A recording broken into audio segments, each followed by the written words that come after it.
बिस्मिल्लाहिर्रहमानिर्रहीम। अस्सलाम वालेकुम। मैं हूं सुमेरा सुलेमान और आप देख रहे हैं JNN न्यूज़।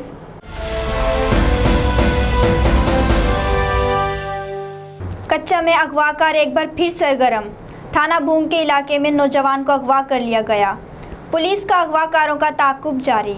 तफसीलात जानते हैं आबिद एजाज की इस रिपोर्ट में।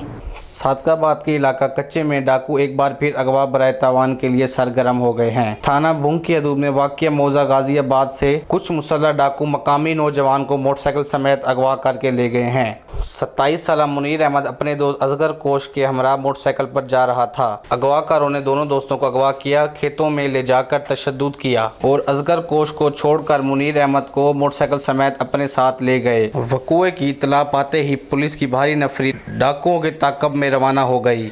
DSP सर्कल सादकाबाद हाफिज खिज़र जमान का कहना है कि अगवाकारों का ताक़ुब जारी है। जल्द मगवी को अगवाकारों से बाजियाब करवा लिया जाएगा। कैमरा टीम के साथ आबिद एजाज, JNN न्यूज़ सादकाबाद। बहुत शुक्रिया आबिद एजाज। तफसीलात से आगाह करने के लिए, मज़ीद खबरों और अपडेट्स के लिए देखते रहिए JNN न्यूज़।